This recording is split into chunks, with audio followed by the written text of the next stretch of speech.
Joining me now at the very top is Abhishek Manu Singhvi. He is, of course, senior counsel, was appearing in the case and senior Congress leader as well. Appreciate your joining us, Dr. Singhvi. Why do you think this judgment is significant? When Justice Gavai says bail, not jail, he's only reiterating what we all know. So why is it that it becomes so significant at the moment? Palkiwala once said, Rajdeep, that the restatement of the obvious is sometimes vital because a lot of people other than this bench seem to have forgotten it. Now, let me answer your questions which you're showing on your screen one by one very quickly in the limited time available. First and foremost, I think this judgment establishes the old basic principle of bail jurisdiction that it is a robust, commonsensical, not too much of high-flying jurisprudence, not wastage of time. This bench got the matter. It heard the matter in a very short while. It reserved orders and delivered judgment promptly. That is how bails are to be rejected or accepted. That is robust, commonsensical judging. It is not some high jurisprudential flights, which sometimes different benches seem to take. No, but it's taken 17 months. Sorry to interrupt. It's taken 17 months for the court to get to this point? No, I am talking about this bench. This matter reached this bench not even 17 days ago or 17, some very short while ago. Now, why is it taken? I'm coming to that point. That's a very important point you're raising.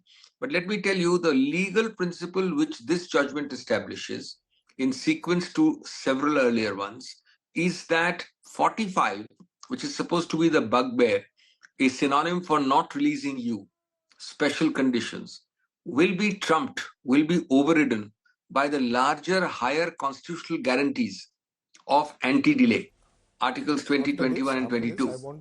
Do you see, you need to have, this is only a statutory provision. This cannot excuse or keep you behind for inordinate delay. You must be able to show, of course, in a particular case delay. Here, there is no end, no possible end to the trial in sight. Two earlier, or in fact, three earlier Supreme Court orders have underlined delay. So that's the heart of the principle. But see this judgment as a continuum. I have had the privilege of appearing in three matters where Kejriwal has got bail in PMLA. The principles established are grounds of arrest, reasons to believe. And today, Justice Gavai's order is very significant because in the context of 45, it uses and applies the principle bail, not jail. Now, your question is the core question. Why do we keep coming here?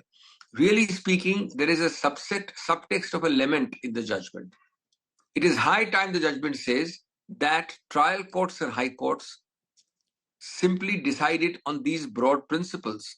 As I always say, they have nothing to lose except their inhibitions, their hesitations, which are mystical. Today, most of these matters need not even reach the Supreme Court. If they reach the Supreme Court, your 17 months is answered. There is a process, there is a ladder. In this case itself, there was an unfortunate preliminary objection by the government which said I should be made to go all the way again back to the bottom because of a certain interpretation of an earlier order of the Supreme Court. In a paragraph, the honorable judges have debunked it rightly, saying that this would be a game of snakes and ladders.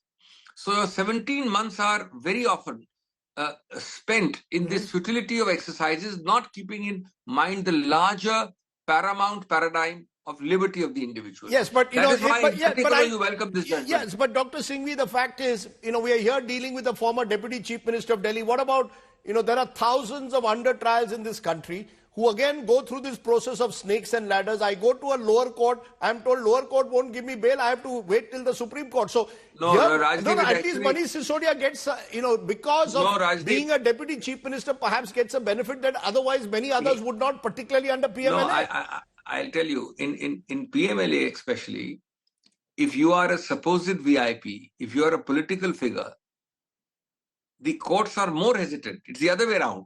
If you have the anonymity of not being in public life, you are more likely to get bail. That is really the problem. The courts become conscious. The courts become hesitant.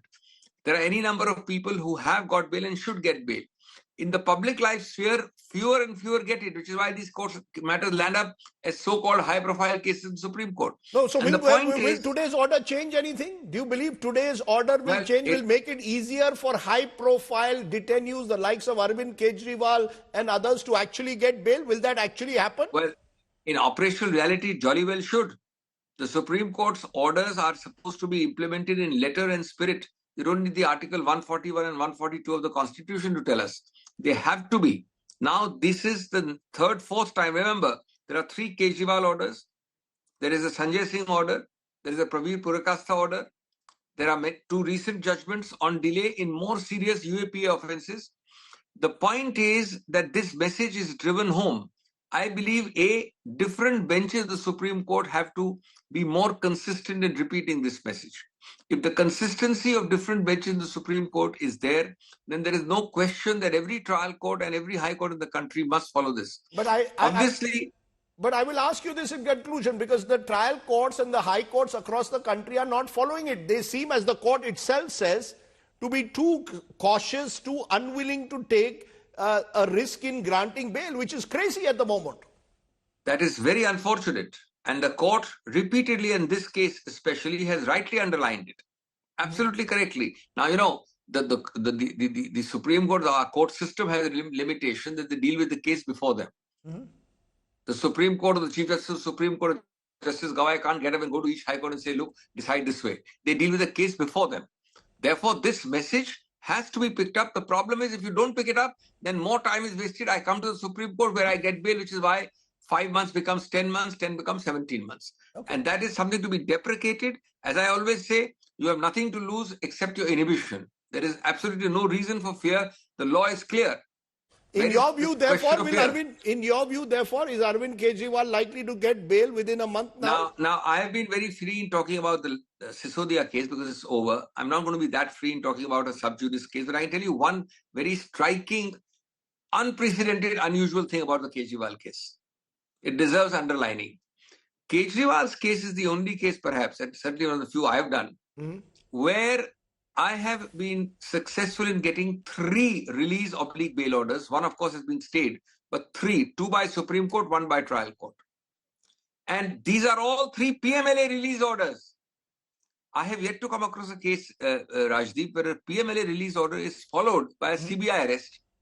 And CBI, which has got no Section 45, bail is denied. Whereas in the one which has Section 45, you released him 3 times. Very, very interesting point that you're making there, Dr. Singhvi, and it therefore points out to the fact that many of us believe something in our judicial system will have to give, and will have to ensure greater consistency so that the right to life and liberty under Article 21 is underlined in each and every case in this country. That, to my mind, is perhaps one of the messages that the court, Apex Court, sent today. I appreciate, Dr. Singhvi, you taking the time to join us here today to give us your sense of why you believe this judgment is important once again.